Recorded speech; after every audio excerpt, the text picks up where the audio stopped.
mocked me for not finding a decent guy. At her engagement party, I revealed a video of her fiancé hitting on me at a club just a week before. The engagement ended on the spot. I've always been the letdown in my family compared to my sister Emma. Not because I'm a failure, I own my condo and have a solid career. But to my family, especially Emma, I'm wasting my life being single. Past 2 years have been brutal. Every family event, every weekend brunch, every holiday, Emma brings up my love life. Still single, sis? Maybe if you weren't so choosy. Men don't want women who are too self-sufficient, you know? It escalated when she started dating Mark last year. Mark became her entire identity. Mark this, Mark that. He was supposedly perfect.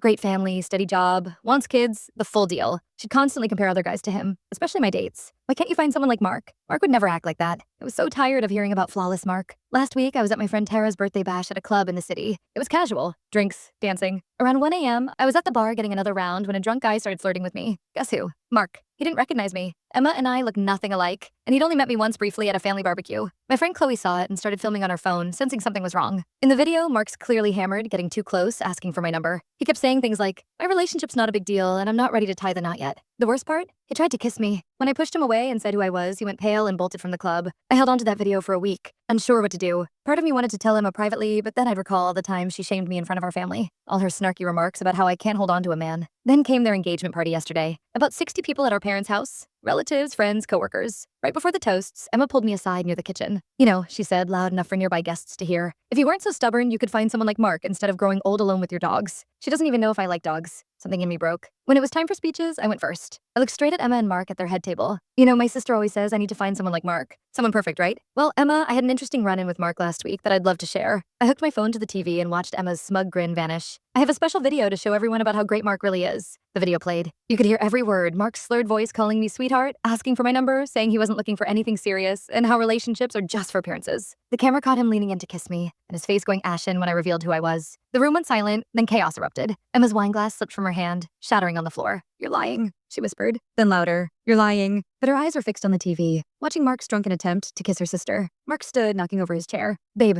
I was trashed. I didn't know what I was doing." He reached for Emma, but her dad blocked him. Mark's mom started yelling in Italian, something about bugiardo and senza vergogna, while swatting him with her handbag. His dad just sat there, head down, muttering, "Not again." Emma tore off her engagement ring and chucked it at Mark, hitting him square in the chest. "5 years of my life," she sobbed. 5 years. My mom was in tears, makeup streaking. Dad was holding back Emma's friends from going after Mark. Someone's aunt was praying in the corner. Mark's cousin was filming it all, probably posting it online already. Mark tried one last time. It was a mistake. "I only love you, Emma." That's when I replayed the video. Zooming in on him saying, "My girlfriend? Nah, she's just for show. I'm not settling down yet." He finally gave up and ran out. Literally ran, leaving his car behind. His mom chased him down the block, still swinging her bag and shouting in Italian. Half the family thinks I'm a legend. Dad quietly texted, "Nice one, kid." And my younger cousins are calling me a queen. The other half? Mom's not talking to me. And my aunts say I trashed the family's good name.